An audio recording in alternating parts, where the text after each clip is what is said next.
Now, the two countries' alliance will be underscored by talks between their leaders.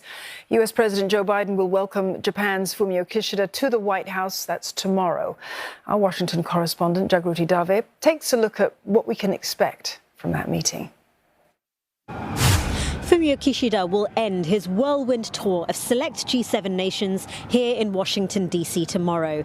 It's his first visit to the U.S. capital since taking office last year and comes after Japan announced a historic shake-up of its military in response to growing threats from North Korea and China. In a statement announcing the meeting, the White House said President Biden and Prime Minister Kishida would build on previous efforts to expand cooperation on key issues, including climate change and critical technologies, and advance a free and open Indo-Pacific.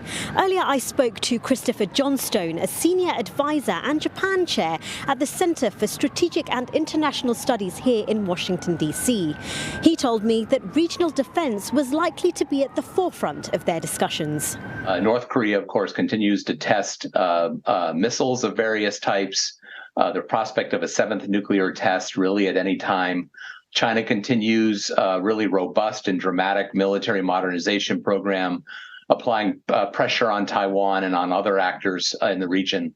And of course, Russia has a problematic role in the Indo-Pacific as well. So I think there will be a strong focus on coordinating U.S. and Japan policy in the region. Now, Beijing has been critical of Japan's new national defense strategy, as well as what it sees as US interference in the Indo-Pacific. So China is likely to be closely watching the Biden-Kishida meeting, especially since, according to Christopher Johnstone from CSIS, the US-Japan alliance is more than about just defense. I think the economic competition, the economic dimensions of the strategic competition with China will also feature quite prominently.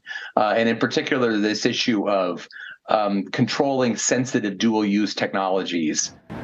Many analysts believe the US-Japan alliance has never been stronger than it is today. And while some in the region fear that a ramped-up military presence in East Asia could increase the risk of conflict with China, the US insists its security cooperation with Japan will ensure stability in the Indo-Pacific. Jagruti Dave, CNA, Washington.